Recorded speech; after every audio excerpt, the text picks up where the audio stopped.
ತ್ರಿಜಗತ್ತೆ ಸಜ್ಜನ ಸಂಗತಿ ರೇಖಾ. ಮೂರು ಜಗತ್ತುಗಳು ಅಥರ್ವಣ ವೇದದಲ್ಲಿ ಬರ್ತದೆ. ಮೂರು ಜಗತ್ತ ಅನ್ನೋದಕ್ಕಿಂತ ಅದು ಆರಂಭದಲ್ಲಿ ಏನ್ ಹೇಳ್ತದೆ ಅಂತಂದ್ರೆ, ಭೂಮಿ ಒಂದು ಜಗತ್ತು, ಇದರ ಮೇಲೆ 6 ಲೋಕಗಳದಾವ್, ಇದರ ಕೆಳಗೆ 7 ಲೋಕಗಳದಾವ್. ಮ್ಯಾಲಿನ 6 ಲೋಕಗಳನ್ನ ಸ್ವರ್ಗ ಲೋಕ ಅಂತ ಕರೆದ್ರು, ಕೆಳಗಿನ 7 ಲೋಕಗಳನ್ನ ನರಕ ಲೋಕ ಅಥವಾ ಪಾತಾಳ ಲೋಕಗಳಂತ ಕರೆದ್ರು. ಇದು ಭೂಮಿ. ಅದಕ್ಕೆ ಹಿಂಗೆ ಹೇಳಿದ್ರೆ ನಾವು ಬಹಳ ಅಥರ್ವಣ ವೇದದ ಈ ದಾರಿಯನ್ನು ಹಿಡ್ಕೊಂಡು ಹೇಳಕತ್ತಿದ್ರೆ ಮಂದಿಗೆ ಇದು ಬಹಳಷ್ಟು ಗೊಂದಲ ಸೃಷ್ಟಿ ಮಾಡ್ತದೆ ಅಂತ ಹೇಳಿ ಇತ್ತೀಚಿನ ಶರಣರು ಬಹಳ ಸೊಗಸಾಗಿ ಶಂಕರಾಚಾರ್ಯ ಕಾಲದಿಂದ, ಅಂದ್ರೆ ಒಂದು 1200 ವರ್ಷ ಆಯ್ತು ಶಂಕರಾಚಾರ್ಯ ಕಾಲ ಆಗಿ. ಬಸವಣ್ಣವರು ಜನಿಸುವುದಕ್ಕಿಂತ ಒಂದು 400 ವರ್ಷ ಮೊದಲು ಜನಿಸಿದವರು ಶಂಕರಾಚಾರ್ಯರು. ಅವ್ರ ಕಾಲದಾಗಿದ್ದ ಹೆಂಗ್ ಮಾಡಿದ್ರು ಅಂದ್ರೆ, ಈ ಗೊಂದಲ ಎಲ್ಲ ತೆಗೆದುಬಿಡೋಣ, ಸರಳ ಮಾಡಿಬಿಡೋಣ ಅಂತ ಹೇಳಿ 3 ಜಗತ್ತುಗಳನ್ನು ಮಾಡಿದ್ರು. ಒಂದು ಸಂತೋಷವನ್ನು ನೀಡುವ ಸ್ವರ್ಗ ಲೋಕ, ಒಂದು ದುಃಖವನ್ನು ನೀಡುವ ನರಕ ಲೋಕ, ಇನ್ನೊಂದು ಸುಖ ದುಃಖಗಳ ಸಮ್ಮಿಶ್ರಣದ ಭೂಲೋಕ ಅಂತ 3 ಭಾಗ ಮಾಡಿದ್ರು. 3 ಭಾಗ. ನಾನು ಮೊದಲಿಗೆ ಒಂದು ಮಾತು ಹೇಳಿದೆ, ಸ್ವರ್ಗ ನರಕ ಅಂದ್ರೆ ಈಗಿನ ಕಾಲದಾಗ ನಂಬಲಾರದವ್ರ ಸಂಖ್ಯೆ ಜಾಸ್ತಿ ಆಗೈತಿ. ಯಾಕಂದ್ರೆ it is because of the western culture, it has been given by the Britishers. ಪಾಶ್ಚಾತ್ಯ ಸಂಸ್ಕೃತಿ ನಮಗೆ ಬಂದಿದೆ, ಕೊಟ್ಟಾರ ಬ್ರಿಟಿಷರ್ ಹಂಗೆ ಕೊಟ್ಟು ಬಿಟ್ಟಿದ್ದಾರೆ. ನಂಬಾಕ್ ಹೋಗ್ಬೇಡ್ರಿ, ಕಣ್ಣಿಗೆ ಕಾಣದನ್ನ ನಂಬಾಕ್ ಹೋಗ್ಬೇಡ್ರಿ ಅಂದ್ರು. ಕಣ್ಣಿಗೆ ಕಾಣಲಾರ್ದು ಒಂದು ಐತಂತ ಹೇಳುವ ನಮ್ಮ ಶರಣರಿದ್ದಾರೆ. ಅದಕ್ಕೆ ಕಣ್ಣಿಗೆ ಕಾಣಲಾರ್ದು ಸ್ವರ್ಗ ನಮ್ಗೆ ಕಂಡಿಲ್ಲ, ಅದು ಇಲ್ಲ ಅಂತಾರೆ ನಮ್ಮ ಮಂದಿಗೂ. ಅದನ್ನ ಕಲ್ತಾವ್. ನರಕ ನಾವು ನೋಡಿಲ್ಲ, ಅದು ಇಲ್ಲ. ಭೂಲೋಕದಲ್ಲಿ ಅಂತ ನಂಬಲಾರ್ದವ್ರಿಗೆ, ನಂಬುವವರಿಗೆ 3 ಲೋಕಗಳನ್ನು ನಾವು ನೆನಪಿಸೋಣ. ಯಾರು ನಂಬಂಗಿಲ್ಲ ಅವರಿಗೆ 3 ಲೋಕ ಎಲ್ಲಿದಾವ ಅಂತ ಒಂದು ಚೂರು ನಾವು ವಾಸ್ತವಿಕ ನೆಲೆ ಒಳಗೆ ವಿಚಾರ ಮಾಡೋಣ. 3 ಲೋಕ ಅಂತಂದ್ರೆ, ಯಾರು ಸಂತೋಷದಿಂದ ಇದ್ದಾರೆ, ಸಂತೋಷದಿಂದ ಇರುವಂತ ಜನರದೊಂದು ಗುಂಪು ಐತಲ್ಲ, ಅದು ಸ್ವರ್ಗ ಲೋಕ. ಯಾರು ದುಃಖದಲ್ಲಿ ಬಳಲ್ತಾ ಇದ್ದಾರಲ್ಲ, ಆ ಜನರದೊಂದು ಗುಂಪಿದೆ, ಅದು ನರಕ ಲೋಕ. ಯಾರು ಸುಖ ದುಃಖಗಳನ್ನು ಎರಡನ್ನೂ ಅನುಭವಿಸಿಕೊಂಡು ಹೋಗ್ತಾ ಇದ್ದಾರೆ, ಎರಡನ್ನೂ ನೋಡಿಕೊಂಡು ಅದನ್ನ ಸಾಗರವನ್ನ ದಾಟಬೇಕಂತೇಳಿ. ಭವಸಾಗರ ಅಂದ್ರೆ ಜನನ ಮರಣಗಳ ಚಕ್ರವಿರುವಂತದ್ದೇ ಭವಸಾಗರ. ಮೊದಲು ತ್ರಿಜಗತ್ತಂದ್ರೆ ಯಾವ್ದಂತ ಹೇಳಿದೆ ಈಗ ನಾನು. ಸುಖದಲ್ಲಿ ಇದ್ದದ್ದು ಸ್ವರ್ಗ ಲೋಕ, ದುಃಖದಲ್ಲಿ ಇದ್ದದ್ದು ನರಕ ಲೋಕ, ಎರಡೂಗಳ ಸಮ್ಮಿಶ್ರಣ ಇದ್ದದ್ದು ಮರ್ತ್ಯ ಲೋಕ ಅಥವಾ ಭೂಲೋಕ. ಇನ್ನು ಇದನ್ನ ದಾಟ್ಸಾಕ ನಮಗೆ ಯಾರು ಬೇಕಂದ್ರೆ ಸಜ್ಜನರು ಬೇಕಂತ ಹೇಳ್ತಾರೆ. ಯಾರು ಸಜ್ಜನರು? ಸಜ್ಜನರಂದ್ರೆ ಒಳ್ಳೆಯ ಜನರು. ಸಜ್ಜನರ ಲಕ್ಷಣಗಳನ್ನು ಕೊಡುತ್ತದೆ ಭಗವದ್ಗೀತೆಯ 16ನೇ ಅಧ್ಯಾಯದಲ್ಲಿ ಕೊಡುತ್ತದೆ. ಸಜ್ಜನರ ಲಕ್ಷಣ ಹೆಂಗಿರ್ತಾವ ಅಂದ್ರೆ, ಯಾರಿಗೆ ಚಲೋ ಮನುಷ್ಯ ಅನ್ಬೇಕು. ಇಷ್ಟೆಲ್ಲ ಮಾತಾಡಿದ್ವಿ ನಾವು. ತ್ರಿಜಗತ್ತಿನ ಸಮಸ್ಯೆಗಳನ್ನು ಬಗೆಹರಿಸುವುದಕ್ಕೆ ನಾವು ಸಜ್ಜನರಿಗೆ ಶರಣಾಗಬೇಕು, ಅವರು ನಮಗೆ ಮಾರ್ಗದರ್ಶನವನ್ನು ನೀಡುತ್ತಾರೆ ಅಂತ ಹೇಳಿದ್ವು. ಸಜ್ಜನರೆಂದರೆ ಯಾರು? ಯಾರದ್ದಕ್ಕೆ ಹೋಗ್ಬೇಕು ನಾವು? ಯಾರು ಸಜ್ಜನರು?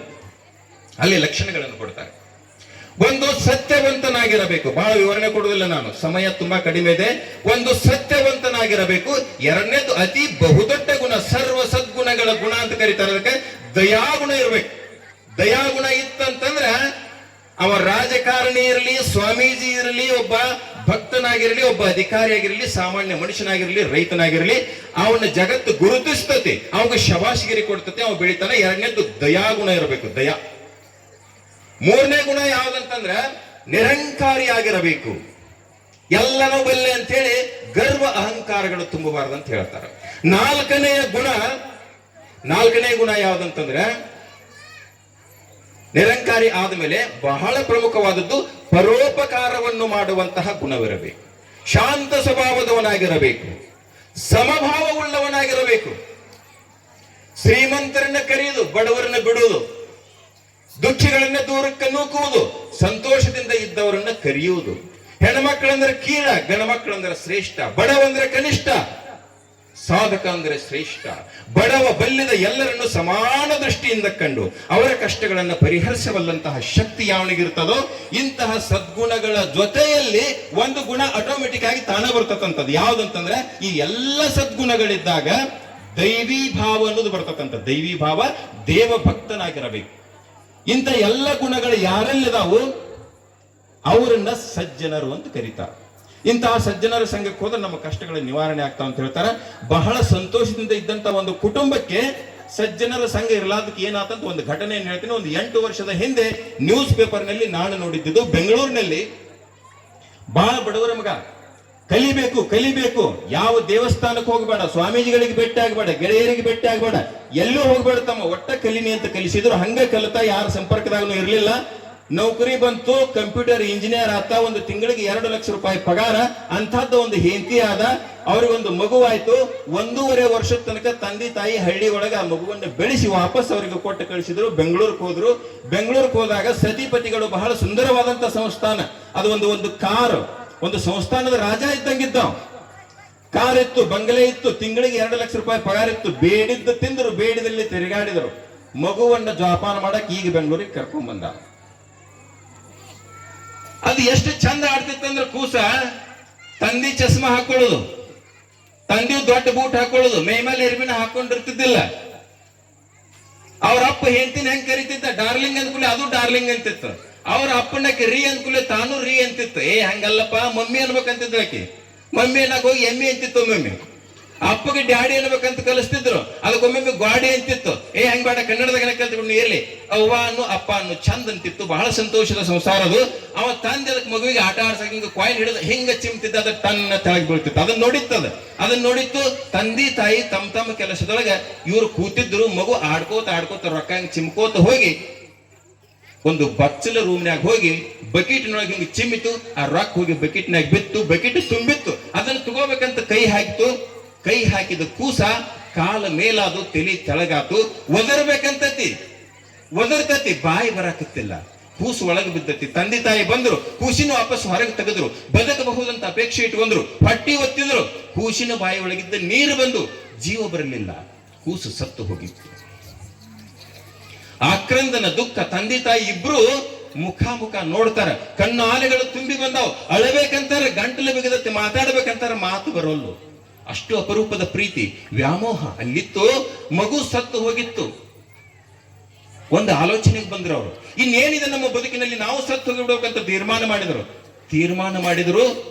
ನೇಣು ಹಾಕೊಂಡು ಇಬ್ರು ಸತ್ತು ಹೋದ್ರು. ಸತ್ಯ ಘಟನಾ.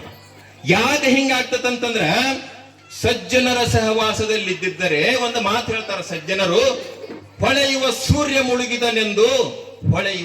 ಮುಳುಗಿದನೆಂದು ದುಃಖಿಸದಿರು, ಸಾಯದಿರು. ರಾತ್ರಿಯಲ್ಲಿ ಹೊಳೆಯುವ ಚಂದ್ರಮನಿದ್ದಾನೆ, ಗಗನದಲ್ಲಿ ಮಿನುಗುವ ನಕ್ಷತ್ರಗಳಿದ್ದಾವೆ. ನೋಡು ಅದರ ಸೊಗಸನ್ನು, ನೋಡು ಅದರ ಸವಿಯನ್ನು. ಮೂರ್ಖ ಮನುಜನೇ, ಸತ್ತು ಹೋಗುವುದು ಯಾವ ನ್ಯಾಯ? ಬದುಕು ಉತ್ಸಾಹಕ್ಕೆ ಇದೆ, ಸಾಯುವುದಕ್ಕಾಗಿಲ್ಲ. ಬದುಕು ದುಡಿಯುವುದಕ್ಕಾಗಿ ಇದೆ, ಮೋಸಕ್ಕಾಗಿ ಇಲ್ಲ. ಅದಕ್ಕೆ ಸಜ್ಜನರ ಸಂಘದಲ್ಲಿದ್ದಿದ್ರೆ ಅಂತ ಇನ್ನೂ 4 ಮಕ್ಕಳಿಗೆ ಜನ್ಮ ಕೊಡಬಹುದು ಅನ್ನುವಂತ ತಿಳುವಳಿಕೆ ಇರ್ತಿತ್ತು. ಅವರು ಸಾಯ್ತಿರ್ಲಿಲ್ಲ. ಸ್ವರ್ಗದಲ್ಲಿದ್ದಂತ ಜನ ಇವರು, ಅಂದ್ರೆ ಸಂತೋಷದಲ್ಲಿದ್ದಂತ ಜನ. ಇವರಿಗೂ ಕೂಡ ಸಜ್ಜನರ ಸಂಘ ಬೇಕು ಅನ್ನೋದು ಒಂದನೇ ಮಾತು. ಇನ್ನು ದುಃಖಿಗಳಾದವರು, ನರಕದಲ್ಲಿದ್ದವಂತವ್ರು ಅಂತಂದ್ರೆ ಅದಕ್ಕೊಂದು ಉದಾಹರಣೆ ಕೊಡ್ತೀನಿ. ಒಂದು 4 ಮಂದಿ ಅಂತಂಬರಿದ್ರು, ಬಹಳ ಜಿಪುಣರಿದ್ರು, ಬಡವರಾಗಿದ್ರು, ಕಷ್ಟಪಟ್ಟು ದುಡಿದಿದ್ರು. ನಂತರ ಬಡ್ಡಿ ಆಡಿ ಸಿಕ್ಕಾಪಟ್ಟೆ ದುಡ್ಡು ಮಾಡ್ಕೊಂಡ್ರು. ಒಂದು 4 ಎಕರೆ ಹೊಲ ಹಿಡಿದಿದ್ರು. ಅವ್ರ ಪಾಲಿಗೆ ಅದು ದೊಡ್ಡ ಶ್ರೀಮಂತಿಕೆ. ಒಳ್ಳೆ ಸಂಸ್ಕಾರ ಕಲ್ತಿರ್ಲಿಲ್ಲ. 4 ಮಂದಿ ಜಗಳ ಮಾಡಕ್ ಶುರು ಮಾಡಿದ್ರು. ಅವ್ರ ಮಾವ ಒಬ್ಬ ಕರ್ಕೊಂಡ್ಬಂದು ಸ್ವಾಮಿಗಳನ್ನು ಪರಿಚಯ ಮಾಡಿದ. ನೋಡ್ರಿಪ್ಪ, ಇವ್ರ ಒಡನಾಟದಲ್ಲಿ ಸ್ವಲ್ಪ ಇರ್ರಿ ಅಂತ ಹೇಳಿ. ಅಜ್ಜಾರು ಬಂದ್ರು, ಆಯ್ತಪ್ಪ ನಿಮ್ಗೆ ಹೊಂದಾಣಿಕೆ ಆಗ್ತಾ ಇಲ್ಲ, ಪಾಲ ಮಾಡ್ಕೊಂಡ್ಬಿಡ್ರಿ ಅಂತ ಹೇಳಿದ್ರು. ಮೊದಲಿಗೆ ಕೂಡಿರಿ ಅಂತ ಹೇಳಿದ್ರು, ಆಮೇಲೆ ಪಾಲ ಮಾಡ್ಕೊಂತ ಹೇಳಿದ್ರು. 4 ಜನ ಅಣ್ತಮ್ಮಂದಿರು ಸರಿಯಾಗಿ ಪಾಲ ಮಾಡ್ಕೊಂಡ್ರು. ಒಂದು ಬೆಕ್ಕು ಉಳಿದಿತ್ತು. ಸಾಮಾನ್ಯವಾಗಿ ಪಾಲ ಮಾಡ್ಕೊಳ್ಳೋ ಮುಂದಾಗ ಎಲ್ಲಾದ್ರೊಳಗೂ ಕೊನೆಯ ತಮ್ಮ ಇರ್ತಾನಲ್ಲ, 4 ಮಂದಿ ಅಣ್ತಮ್ಮರ ಕತಿ ಇರು. ಅವಾಗ ಅವಕಾಶ ಕೊಟ್ಟಿರ್ತಾರ. ಎಲ್ಲದ್ರಾಗೂ ಅವನ ಮೊದಲು ಹಿಡಿಬೇಕು. ಈ 3 ಮಂದಿಗೆ ಸಿಟ್ಟು ಬಂದ್ಬಿಡ್ತೀವಿ.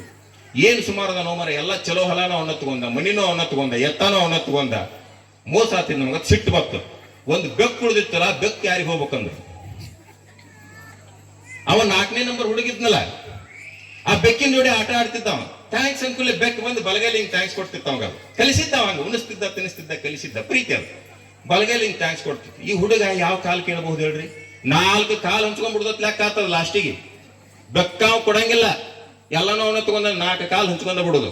ಅವಾಗ ಮುಂದಿನ ಕಾಲ ಬಲಗಾಲನ್ನ ತಗೋತಾನಂತ ಗೊತ್ತಾತವ್ರಿಗೆ. ಅವ್ ಬಲಗಾಲನ್ನ ತಗೊಂಡ, ಉಳಿದವ್ರು ಎಲ್ಲಾರು ಒಂದೊಂದು ಕಾಲ್ ಹಂಚ್ಕೊಂಡ್ರು ಬೆಕ್ಕಿಂದ.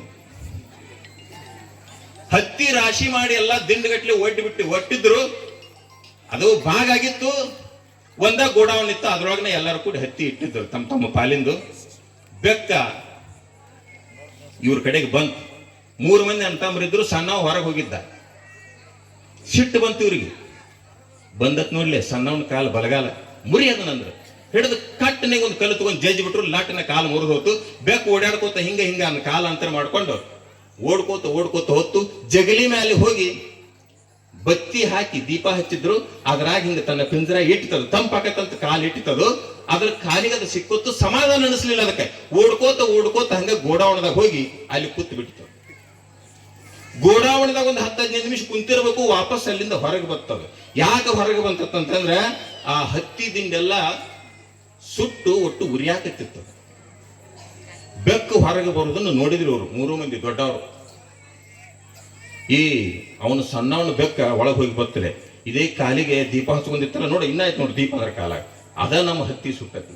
ಹಿರಿಯರನ್ನು ಕೂಡಿಸಂದ್ರು, ಎಲ್ಲಾ ಹಿರಿಯರನ್ನು ಕೂಡಿಸಿದ್ರು, ನ್ಯಾಯ ಕೇಳಕ್ ಶುರು ಮಾಡಿದರು. ವಾದ ಅವ್ರದ್ದು 3 ಮಂದಿದ. ನೋಡಪ್ಪ, ನಮ್ಮ ಬೆಕ್ಕಿನ 3 ಕಾಲುಗಳಂತೂ ಚಲೋ, ನಿನ್ನ ಪಾಲಿನ ಬಲಗಾಲ ಐತಲ್ಲ ಅದರಾಗನ ದೀಪ ಹತ್ತಿ, ಅದ ಹೋಗಿ ಹತ್ತಿ ಸುಟ್ಟತಿ. ಹಾಗಾಗಿ ಇದೊಂದು 12 ಲಕ್ಷ ರೂಪಾಯಿದ ಹತ್ತಿ ಐತಿ. ನಮ್ದು ಎಲ್ಲಾರ್ದು ಎಷ್ಟು ಲೆಕ್ಕ ಆಕತಿ, ಒಟ್ಟು ನೀನ ನಮಗ್ ಕೊಡ್ಬೇಕಿದನ್ನ ದಂಡ, ನಿನ್ನ ಕಾಲಿನಿಂದ ಅದು ಸುಟ್ಟಿದೆ ಅಂದ್ರು. ಅವ ಗಾಬರಿ ಆದ ಹುಡುಗ. ನಾನು ಅಜ್ಜಾರಿಗೆ ಭೇಟಿಯಾಗಿ ಬರ್ತೀನಪ್ಪ, ನಾಳೆಗೆ ಹೇಳ್ತೀನಿ ಅಂದ. ಅಜ್ಜಾರ ಸೇ ಹೇಳಿಲ್ಲ, ನಾಳೆಗೆ ಬರ್ತೀನಿ, ಇದನ್ನ ನ್ಯಾಯ ಮುಂದಕ್ಕೆ ಹಾಕ್ರಿ ಅಂತ. ಅಜ್ಜಾರ ಕಡೆಗೆ ಹೋಗಿ ಕೇಳಿದ. ಅಜ್ಜಾರ ಒಂದು ಮಾತು ಹೇಳಿದ್ರ, ನೋಡಪ್ಪ ಹಿಂಗೆ ಹೇಳಿ ನೀನು, ಅದು ದೀಪ ಹಚ್ಚಿದ್ದು ನನ್ನ ಕಾಲಿನೊಳಗ ಸರಿ ಸುಟ್ಟತ್ ಹತ್ತಿ, ಆದ್ರ ಆ ದೀಪ ಹಚ್ಚಿದ ಕಾಲ ಹೋಗಿ ಹತ್ತಿ ದಿಂಡಿನಾಗ ಬೀಳುವಂಗ ಆ ಒಂದು ದೀಪದ ಕಾಲನ್ನ ಕರ್ಕೊಂಡು ಹೋದ್ದು ಈ 3 ಕಾಲಲ್ಲ, ನಿಮ್ಮ ಕಾಲನ ಅಲ್ಲಿ ಕರ್ಕೊಂಡು ಹೋಗವು. ಹಾಗಾಗಿ ನೀವೇ ನನಗೆ ದಂಡ ಕಟ್ಟಬೇಕಂತ ನಾವು ಹೇಳಿದ.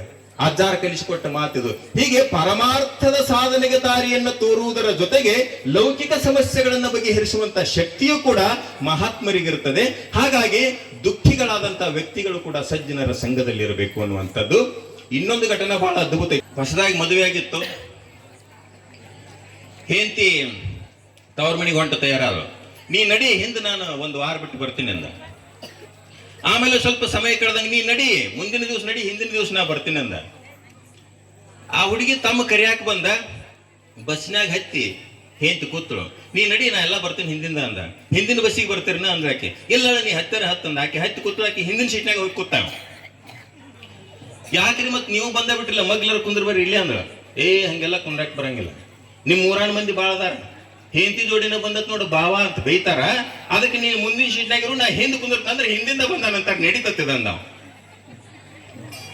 ಹೊಸದಾಗಿ ಮದುವೆ ಆದಾಗ ನೀನೆಲ್ಲೋ ನಾನಲ್ಲೇ ಅಂತಿದ್ದ. ಒಂದು 5 ವರ್ಷ ಹೋತು, ಈ ಮನ್ಯಾಗ ನೀರ ಇರ್ಬೇಕು, ಇಲ್ಲಿಕಂದ್ರೆ ನಾರ ಇರ್ಬೇಕು ಚಾಲೋ. ಕಾರಣ ಏನಂದ್ರ ಅವಾಗೊಬ್ಬಕ್ಕೆ ಪ್ರಿಯತಮೆ ಗಂಟು ಬಿದ್ದಿದ್ರು. ಪ್ರಿಯತಮೆ ಹಂಗ ಆಕಿನೂ ಬಂದ್ರು, ನೀನೆಲ್ಲೋ ನಾನಲ್ಲೇ ಅಂದ್ರು. ಇವನು ಹಂಗ ಅಂದ, ನೀನೆಲ್ಲೋ ನಾನಲ್ಲೇ. ಏನಿದ್ರ ಅರ್ಥ ಅಂದ್ರೆ ಮರುದಿವ್ಸ ನೋಡ್ತಾನ ಆ ಪ್ರಿಯತಮೆ ಬಂದು ಮನ್ಯಾಗನ ಕುಂತು ಬಿಟ್ಟ. ಮನ್ಯಾಗ ಜಗಳ ಹತ್ತು, ತಾಯಿ ಬೇಯಕ್ ಶುರು ಮಾಡಿದ್ರು. 85 ವರ್ಷದ ತಾಯಿ. ಪ್ರಿಯತಮೆ ಹೇಳಿದ್ರು, ನೋಡು ನಿನ್ನ ಹೆಂಡತಿ ಒಂಚೂರು ಸಮಾಧಾನದಾಳ, ಏನ್ ತೊಂದರೆ ಇಲ್ಲ, ನಿಮ್ಮ ತಾಯಿಯಿಂದ ನನಗೆ ತ್ರಾಸ ಬಾಳ ಆಗೈತಿ, ಆಕಿನ ಹೋಗಿ ಕಾಡ್ನಾಗ ಬಿಟ್ಟು ಬಾ. ಹೆಂಗ ಬಿಟ್ಟು ಬರ್ಬೇಕಂದ್ರೆ ಕರ್ಕೊಂಡು ಹೋಗಿ ಕಾಡ್ನಾಗ ಬಿಟ್ರೆ ವಾಪಸ್ ಬರಕ್ ದಾರಿ ಸಿಗಬಾರ್ದಕ್ಕಿ, ಅಷ್ಟು ದೂರ ಬಿಟ್ಟು ಬಾ ಅಂತ ಹೇಳಿದ್ರು. ತಾಯಿ ಮಾತು ನೆನಪಿಟ್ಟುಕೊಂಡು ನಿನ್ನ ಮಠಕ್ಕೆ ಕರ್ಕೊಂಡು ಹೋಗಿನ ಬಾಬೆ ಅಂತ ಕರ್ಕೊಂಡು ಹೊಂಟ. ಮಠಮಾನ್ಯಗಳಲ್ಲಿ ಪ್ರವಚನ ಕೇಳೋದು ಆ ಮುದುಕಿಗೆ ಒಂದಿಷ್ಟು ಹಂಬಲ ಇತ್ತು. ಆಯ್ತಂತ ಒಪ್ಕೊಂಡ್ರು. ಮುದುಕಿ ಹೆಗಲ ಮೇಲೆ ಕುಂದಿಸ್ಕೊಂಡು ಹೊರಟ. ಬಹುದೂರ ಹೊರಟಂಗ ಒಂದ್ ಸ್ವಲ್ಪ ಜಗ್ಗಿದಂಗ ಹಾಕಿತ್ತ ಅವಾಗ. ಯಾಕೆ ಬೇ ಹಿಂಗ್ಯಾಕತ್ತಿದ್ದು, ಜೋಲಿ ಹೋಗತ್ ನಂದು, ಸುಮ್ಮನೆ ಕುಂದ್ರ ಅಂತಿದ್ದ. ಸ್ವಲ್ಪ ದೂರ ಹೋದಂಗ ಮತ್ತೆ ಹಂಗ ಕೇಳಿದ. ಹುಲಿ ಸಿಂಹ ಎಲ್ಲ ಗುಡುಗು ಹೊಡಿಯಾಕತ್ತಿದ್ದು. ಸದ್ದು ಕೇಳಿತು. ಗಟ್ಟಿ ಕುಂದರ್ಬೇ ಮತ್ತೆ ಒಗದು ಬಿಡ್ತೀನಿ ನೋಡ್, ನಾನು ಏನ್ ಮಾಡ್ತೀನಿ ನಿನ್ ಮ್ಯಾಲೆ ಅಂದ. ಬಹಳ ದೂರ ಬಂದಿದ್ದ. ಅವಾಗ ತಾಯಿ ಹೇಳ್ತಾರ, ನೋಡಪ್ಪ ನೀನ್ ಎದಕ್ಕೆ ನನ್ನ ಕರ್ಕೊಂಡ್ ಬಂದಿ ಅಂತ ಸ್ವಲ್ಪ ಬಂದಂಗ ಗೊತ್ತಾಯ್ತು ನನಗ. ಅದಕ್ಕೆ ಈ ಗಿಡದೊಳಗಿನ ಹಸಿರು ಎಲಿ ಮತ್ತು ಹೂವುಗಳನ್ನ ಹರಿದು ದಾರಿಯುದ್ದಕ್ಕೂ ಒಕ್ಕೋತ ಬಂದಿನ ಮಗನ ನಾನು. ಯಾಕಂತಂದ್ರ ನನ್ನ ದೂರ ಬಿಡಬೇಕಂತ ನೀ ಬಂದಿಯಲ್ಲ, ವಾಪಸ್ ಹೋಗಾಕ ನೀನ ದಾರಿ ತಪ್ಪಬಹುದು. ನನಗ್ ವಯಸ್ಸಾಗೈತಿ, ನಾನು ಸಾಯಕ ತಯಾರದೀನಿ. ಸಣ್ಣ ಕೂಸಿದ್ದಾಗ ನಾಯಿ ಬಗಿಳಿತಂತಂದ್ರ ಅಂಜಿಬೇಡಕಂದ, ನಿನ್ನ ಕಣ್ಣಾಗ ನೀರು ಬರವಾದಂತ ನಿನ್ನ ತಬ್ಬಿಕೊಂಡು ನಾನು ಸಮಾಧಾನ ಮಾಡೀನಿ, ನಿನಗೆ ಸಂತೋಷ ಕೊಟ್ಟಿನಪ್ಪ. ನೀನ್ ಅಕಸ್ಮಾತಿ ಹುಲಿ ಬಾಯಾಗ ಸಿಂಹದ ಕರಡಿ ಒಳಗ ಸಿಕ್ಕು ಸತ್ತಂದ್ರೆ ನನ್ನ ಗತಿ ಏನಾಗ್ಬೇಕಪ್ಪ. ನೀನು ಚಂದ ಬದುಕಬೇಕು ಅನ್ನೋದನ್ನ ನನ್ನ ಆಶೆ. ನನಗೆ ವಯಸ್ಸಾಗೈತಿ, ನಾನು ಇಲ್ಲೇ ಬಿಟ್ಟು ನೀವು ಹೋಗ್ಬಿಡು ಕಂದ. ಎಲ್ಲೆಲ್ಲಿ ಹಸಿರು ಎಲಿ ಬಿದ್ದಾವು, ಎಲ್ಲೆಲ್ಲಿ ಹೂವು ಬಿದ್ದಾವು, ಅದನ್ನು ತುಳ್ಕೋತ ಹೋಗಪ್ಪ, ವಾಪಸ್ ನಿನ್ನ ಮನೆಗೆ ಹೋಗಿ ಅಂತ ತಾಯಿ ಹೇಳಿದ್ರು. ಅವ ಆಶ್ಚರ್ಯಗೊಂಡ, ಗಾಬರಿ ಆದ. ಏನಿದಕ್ಕಿನ್ನ ಸಹಾಯ ಹೊಡ್ಯಾಕ ನಾ ಬಂದೀನಿ, ನನ್ನ ಬದುಕ್ಸಾಕಿಷ್ಟು ಪ್ರಯತ್ನ ಮಾಡಕತ್ತಾಳಲ್ಲ ತಾಯಿ, ಅಂತ ತಪ್ಪು ಮಾಡಿದೆ ಅಂತೇಳಿ ತಾಯಿಯ ಪಾದಗಳಿಗೆ ಎರಗಿದಾಕಿನ ತೆಳಗಿಳಿಸಿ ಪಾದದ ಮೇಲೆ ಬಿದ್ದು ಹೊಳ್ಳಾಡಿದ. ತಪ್ಪಿನ ಅರಿವಾಗಿತ್ತು, ಪ್ರಜ್ಞೆ ಬಂದಿತ್ತು. ತಾಯಿನ ಹೆಗಲ ಮೇಲೆ ಹತ್ತರಿಸಿಕೊಂಡು ವಾಪಸ್ ಬಂದ. ಬರುವಾಗ ಒಂದು ಮಾತು ಕೇಳ್ತಾನ, ನಿನಗಿದೆಲ್ಲ ಹೆಂಗ್ ಗೊತ್ತಾತ್ ಬೇ, ನಾ ಇಷ್ಟು ಸುಮಾರು ದಿನ ಅದು ಎಷ್ಟು ಚಲೋ ಮಾತಾಡಿದಿಲ್ಲ ಅಂತಂದ. ಅವಾಗ ತಾಯಿ ಹೇಳ್ತಾಳ, ಪ್ರವಚನ ಕೇಳಿದ್ರ ಫಲ ಯಪ್ಪ ಇದು, ಸನ್ಯಾಸಿಗಳ ಶರಣರ ಫಲದಲ್ಲಿ ಸಂಗತಿಯಲ್ಲಿ ನಾನಿದ್ದೆ, ಮಾತುಗಳನ್ನು ಕೇಳಿನಿ. ನಾ ಏನು ಮಠದಾಗಿಲ್ಲ ಮಣ್ಣದಾಗಿಲ್ಲ, ನಾ ಕೇಳಿದ ನುಡಿಗಳು. ಶಂಕರಾಚಾರ್ಯರು ಒಂದು ಮಾತು ಬರ್ತದೆ, ಕುಪುತ್ರೋ ಜಾಯತಿ ಪಚತಪಿ ಕುಮಾತ ನ ಭವಂತಿ. ಅಂದ್ರೆ ಈ ಜಗತ್ತಿನಾಗ ಕೆಟ್ಟ ಮಕ್ಕಳು ಹುಟ್ಟುತ್ತವೆ ಹೊರತು ತಾಯಿ ಅದಕ್ಕೆಂದು ಕೆಟ್ಟಿರಂಗಿಲ್ಲಪ್ಪ ಅಂತ ಹೇಳಿದ್ರು ಅವರು. ನನಗೂ ಸಿಟ್ಟು ಬಂದಿತ್ತು, ಸತ್ರ ಸಾಯಿಲ್ ನನ್ನ ಹಾಟ ಇಲ್ಲೇ ಹುಲಿ ಬಾಯಾಗಿ ಬಿದ್ದು ಅಂತೇಳಿ ಅನಿಸಿತ್ತು. ಆದ್ರ ಆ ಮಾತು ನೆನಪಾಗಿ ನಿನಗೆ ನಾನು ಚಲೋದ ಮಾಡಿದೆ ಕಂದ, ನಿನಗೆ ಬುದ್ಧಿ ಬಂತು, ವಾಪಸ್ ಮನೆಗೆ ಹೋಗಿ ಏನ್ ಮಾಡ್ತೀಪ ಅಂತಂದ್ರು. ಯಾಕೆ ಓಡಿಸಿಬಿಡ್ತೀನಲ್ವೇ ಅಂದ. ಎಷ್ಟು ಚಲೋ ಆತ್ ನೋಡ್ರಿ, 4 ಮಾತು ಸಜ್ಜನರ ಬಾಯಿಂದ ಕೇಳಿದ ಮಾತು ಅಷ್ಟು ಪ್ರಯೋಜನ ಆಯ್ತು. ಅದಕ್ಕ ಈ ಭವಸಾಗರ ಅಂದ್ರೆ ಭವಸಾಗರ ಆಧ್ಯಾತ್ಮದ ನೆಲೆಯಲ್ಲಿ ಜನನ ಮರಣಗಳ ಚಕ್ರದಿಂದ ಮುಕ್ತಿಯಾಗಿ ಪರಮಾತ್ಮನಲ್ಲಿ ನೆಲೆಗೊಳ್ಳುವುದಕ್ಕೆ ಸಜ್ಜನರು ಬೇಕು. ಲೌಕಿಕವಾಗಿ ಸಮಸ್ಯೆಗಳನ್ನು ಪರಿಹರಿಸಲಿಕ್ಕೂ ಕೂಡ ಸಜ್ಜನರು ನಮಗೆ ಬೇಕು ಅನ್ನುವಂಥದ್ದು ಗೊತ್ತಾಗ್ತದೆ ನಮಗೆ. ಇಲ್ಲಿಗೆ ಪ್ರವಚನದ ವಿಷಯದ ಮೇಲೆ ನಾನು ಮುಗಿಸ್ತೇನೆ. 1-2 ಮಾತು ಕನ್ಕ್ಲೂಷನ್ ಮಾತಾಡ್ತೇನೆ ನಾನು. ಇಲ್ಲಿ ಸಲಬಣ್ಣ ಮುತ್ಯ ಸರಸ್ವತಮ್ಮ ಅಂತ ಹೇಳಿ ಅವರ ಹಿರಿಯ ಮಗಳು ಲಕ್ಷ್ಮೀಬಾಯಿ, ಅವ್ರ ಮಗ ನಾನು, ಹಳೆರೊಳ್ಳಿನ 3 ಸಂಗಪ್ಪ ಅಂತ ನಮ್ಮ ತಂದೆಯವರು. ಇಲ್ಲಿ ಎಳ್ಳಿಗುತ್ತಿ ಒಳಗಿಗೂ ನಮಗೂ ಒಂದು ಸಂಪರ್ಕ ಇದೆ ಅಂತಂದ್ರೆ 3 ತಲೆಮಾರಿನ ಬೀಗ್ತಾನ ಅಲ್ಲಿಗೂ ಇಲ್ಲಿಗೂ ಇದೆ ನಮಗೆ. ಒಂದು 50 ವರ್ಷಗಳ ಹಿಂದೆ ನಾಗಪ್ಪ ಹಾದಿಮನಿ, ನಾಗಪ್ಪ ತಾಳದಂತನ ಪ್ರಖ್ಯಾತರವರು, ಅವರು ನಮ್ಮ ಮನೆಯೊಳಗೆ ಬಂದು ಒಂದು 3 ತಿಂಗಳ ಕಾಲ ಇದ್ದು ನಮ್ಮ ಊರಾಗಿನ ಯುವಕರ ತರುಣರ ತಂಡಕ್ಕೆ ಹಲಿಗೆ ಮಜಾಲಿಸಿ ಕಲಿಸಿ ಹೋದಂತವರು. ಆ ಎಲ್ಲ ನುಡಿಗಳನ್ನ ಆಕಾಶವಾಣಿ ಒಳಗೆ ಬಹಳಷ್ಟು ಸಾರಿ ಕೇಳಿನಿ. ಇನ್ನು ಅನೇಕ ಇಂತಹ ಸಂಗತಿಗಳನ್ನ, ರಂಗನಾಥ್ ಅಂದ್ರೆ ಏನು, ಹೆಸರು ಹೆಂಗ ಬತ್ತು, ಯಾವಾಗ ದೇವಸ್ಥಾನ ಕಟ್ಟಿಸಿದ್ರು, ಯಾರು ಕಟ್ಟಿಸಿದ್ರು, ಆನಂತರ ಈ ಊರಿನ ಇತಿಹಾಸ ಏನು, ಎಳ್ಳಿಗುತ್ತನ್ನು ಹೆಸರು ಹೆಂಗ ಬತ್ತು, ಇಂಥ ಅನೇಕ ಸಂಗತಿಗಳನ್ನ ಆಧ್ಯಾತ್ಮಿಕ ನೆಲೆಯಲ್ಲಿಯೇ ಸಂಪರ್ಕವನ್ನು ಸಾಧಿಸಿಕೊಂಡು 4 ನುಡಿಗಳನ್ನ ಹೇಳುವಂತ ಅಪೇಕ್ಷೆಯಲ್ಲಿ ಬಂದಿದ್ದು. ಸಮಯದ ಅಭಾವ ಇದ್ದುದರಿಂದ ಇನ್ನೂ ಸಾಕಷ್ಟು ವಿಷಯ ಇದೆ. ಇಷ್ಟು ಆ ರಂಗನಾಥ ಸ್ವಾಮಿ ನನಗೆ ಕೃಪೆ ಮಾಡಿದ್ದಾನೆ. ಗ್ರಾಮಸ್ಥರು ತಾವು ಕೂಡ ಅವರಿವರೆನ್ನದ ಯಾರ ಹೆಸರನ್ನು ನಾನು ತಗೊಂಡಿಲ್ಲ, ಹಿರಿಯರ ಬಗ್ಗೆ ನನಗೆ ಹೆಚ್ಚಿನ ಮಾಹಿತಿ ಇಲ್ಲ. ಅಖಂಡಪ್ಪ ಮಾಮಾರು ಒಂದು ಸ್ವಲ್ಪ ಬಂದಾಗ ನನಗೆ ಇಲ್ಲಿ ಮಾತಾಡಿದ್ರು. ಆ ರಂಗಪ್ಪ ಮಾಳಗೊಂಡ ಅಂತ ಹೇಳಿ ಅವರೊಬ್ಬರು ನನಗೆ ಪರಿಚಯ.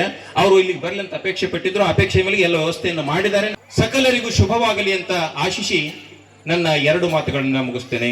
ಧನ್ಯವಾದಗಳು ಸಮಸ್ತರಿಗೆ.